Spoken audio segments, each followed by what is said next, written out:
Yo, so basically, this is what I'm thinking. It's been a conversation for years and years that black people basically, well, they basically have it to where they talk about the same conversations, right? So we talk about, oh, people are coming from other countries in our communities, and they're opening up businesses, and and they're taking away black business. Well, what if we already are? Because the businesses that we open up are drug dealing businesses, right? Drug dealers on the block. They're selling them. Those are our pharmaceuticals. So basically, if foreigners can come and take away our business, wouldn't it be worse if our people come and they take away our minds? So there are some black businesses. Let me give you an example. I live in South Central, off of 88th in Vermont. I don't live there anymore. And basically, out of my neighborhood, there was one black-owned business, and they were Ethiopian. So they weren't even from LA, or they weren't from like around. Um, there may have been a black-owned business somewhere, but that's the problem. I got to think about it. Like when you actually go other places, like you don't have to guess. It's like Korean, white, whatever, you know. So that's interesting. I think we're having the wrong conversations, and the more that I realize that, and the more I can articulate it, and I realize there's also things that aren't easy to talk about because I can't articulate it. I'm like, why is it so difficult to think about? It's because we've never had the conversation. You know what I mean? So we always want to direct the conversation elsewhere, but we don't want to direct the conversation towards us.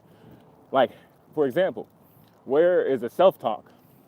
Like, I talk to myself all the time, which I think prevents me from being angry, because in the average, I used to have a very bad temper, and now it takes so much to get me angry, and people are surprised, like, why did you let this person do that or this? It's like, because I really don't care, or it doesn't matter, you know? I'm not perfect. There's still things that's disgusting. I'm looking at right now. Just throw up all over the ground. This is what I'm talking about. It's crazy. Let me stop and take a rest. I think we're having the wrong conversations here. Like, what's another conversation that we have that's just absolutely incorrect? Um, for example, we don't talk about how most of us need. Let's see here. Somebody's texting me. They don't know me, but they actually do. Anyways, long time. One of my employees, a long time ago. But basically, we don't talk about how we need therapy. Think about it. Anybody that goes through a traumatic situation or a traumatic event, experience of any kind, therapy is basically the main thing that can help you get through that. And therapy doesn't always necessarily need to be like a psychologist or a therapist, but somebody that you actually talk to on a regular basis that kind of helps you out and sorts out your perceptions of things. Because you can be having the wrong thoughts about and the wrong feelings locked inside of you internally this whole time, causing you to respond to things in a non-progressive manner. Um, they say that we have a lot of anger inside of us. Well, why is that? Nobody's ever got therapy. I mean, look at it. You go to the suburban areas, right? You go to Hermosa Beach, you go to Redondo, you go to Hollywood. Hollywood's kind of in the middle, but basically, you know what I'm saying. You have freaking Buddhist temples, you have meditation centers, you have people pushing mental health. Over here, we don't have that. We have drink, drink, drink. Liquor stores in every corner. You can't go down the street and see a fucking yoga center and somebody telling you to do the downward dog. No, you got fucking uh, Shang's Shang's liquor store on the corner, and they're saying buy a 40, it's a discount. So they're pushing the wrong things. Our environment is just like it's backwards. It's like I just think we're having the wrong conversations a lot. And I don't think any of this stuff has to do with race. I think it started out that way, but I think the numbers are finishing it off. It's like it's that this is how it's been for so long. Why change it?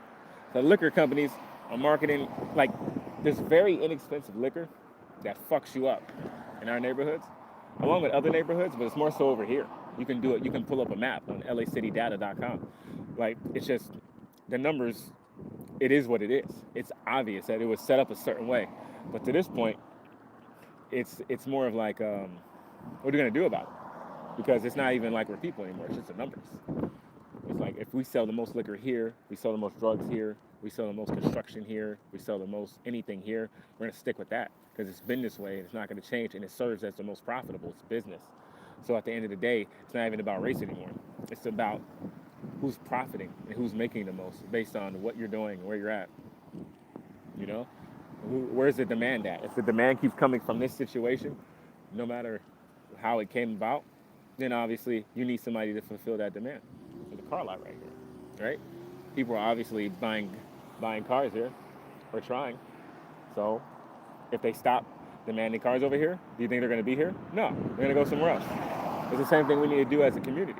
Stop demanding drugs. Stop demanding as many liquor stores. Stop demanding certain things, and we're probably not going to have to deal with those things.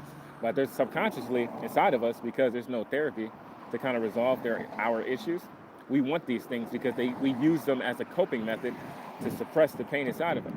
So as long as the pain's still there, we're always going to want the drugs and the liquor and so on and so forth around us. So if we're doing things like you go to Redondo Beach, right? I'm using that as an example because I also live there. Or you go to another nice part of town, you're gonna see like meditation specials, yoga specials, things like that, because the demands are different. Now they have some of the same demands, but what are the most dominant demands in that region? You know what I mean? So I think they're not as dominant. The demands for positivity is not as dominant in the black-owned regions or the black areas, because it's not like we own so much, right? I mean, as far as land is concerned over here, the demand for positivity is so low over here. It's just no reason to push it. Like who you know, even like I stayed across the street from a Moorish Science Center and a mosque. You know, so I was between the Moors and the Muslims, and they just don't see eye to eye on anything. Like, it's weird. They have some fundamental alliances and thought, but for the most part, they have their own ways of doing things. So they don't even get, you know. So even the positive stuff, or what seems positive, is separated. It's confusing. You're like, oh, do I want to be a Moor? Do I want to be a Muslim? Do I want to be a Christian? I don't know what I want to be. I don't have those issues, fortunately. But for most people that are trying to find their way or create a path or forge their own destiny in a positive manner, the guidance is very low. Very low. So you gotta kind of do it yourself, or reach outside of your environment, which they criticize you for later. So you're a fucking traitor. You know, you turn your back on the hood. Like, motherfucker, the hood was gonna kill me. It's gonna bury me. What did you expect me to do? I don't know. But anyways, that's the talk. I think we just need to have different talks. And this just came to me when I was coming from the grocery store. I didn't even sort any of this out. So I'm gonna think about it some more, and I'm gonna get back to y'all. Peace.